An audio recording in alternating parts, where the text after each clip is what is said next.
Okay, so I'm back again, and we're talking about components or ingredients that make a family happy, or that make a marriage a happy marriage.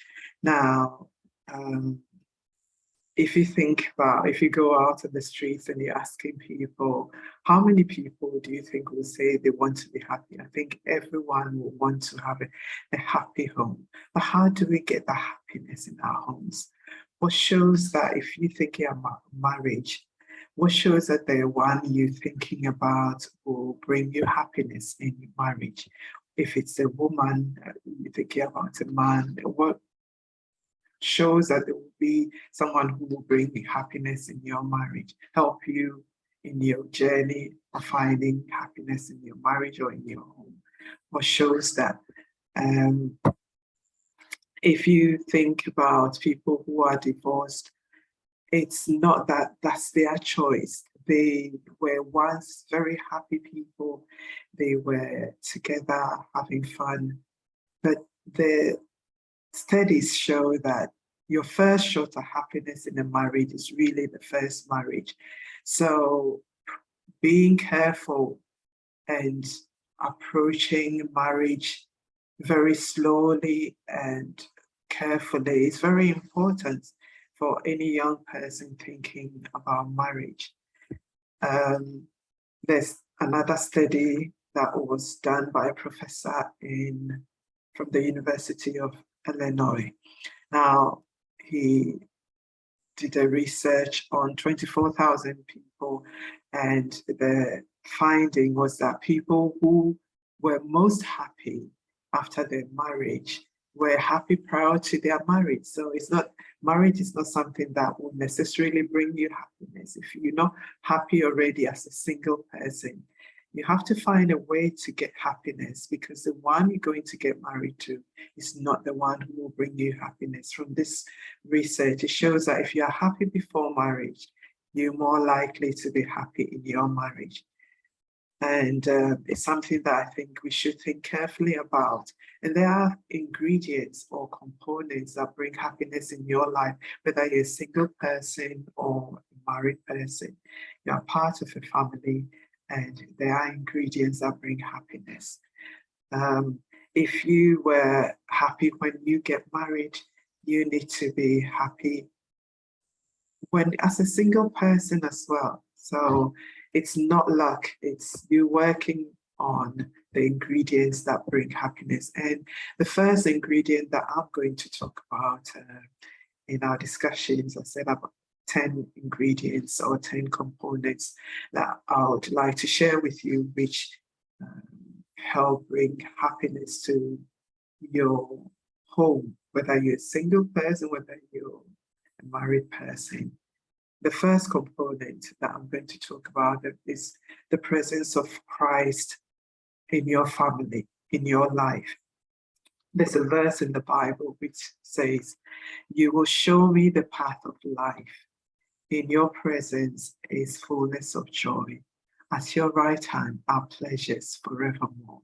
Now, this is found in Psalms, the book of Psalms, chapter 16, verse 11. So being in the presence of Christ brings fullness of joy. You might be going through a challenge, but once you know God, once you give your challenges, you put the problems into God's hands, He will resolve it in the best way that He knows. And we can trust Him. So if you start your day with God and you put your whole family in God's hands, that's the start of joy and happiness. That's what I found. And if you think of the martyrs singing when they are in flames, they are being burnt alive, and they're singing, you would think that's not possible, but it's God who gave them that joy from inside they will be able to sing even when they are in the flames. the Lord is my shepherd is another verse that shows us that whatever we're going through, we can trust him. He can be the center of our life. If he is the center of our relationship, then we will be having rest in him, and we will have the happiness that we need. Now, if you're thinking about marrying someone, I think it's very important to know whether that person has the same grounding in God as you have. Are they praying? Do they pray? Is it a habitual thing? Or is it when they come to church that they join in the praying? Do they have a close relationship with God that on their own they spend time with God? Because if they don't, you cannot change them when you get married. And that will make your family incomplete, really. If your faith is in God and you are grounded in God and you spend time, meaningful time with God, and they don't, you cannot change them in the marriage. So do not intend to be going to get married to this person and to change them. Do they just come to church, or do they really have a connection with God? Is something that you should be asking yourself. Now, are they putting on an act that they are Christians? I've seen people in my life journey who come to church because they're interested in someone in the church. And once they are married, they will just slow down or quit coming to church altogether. But you have to think about the future, your children.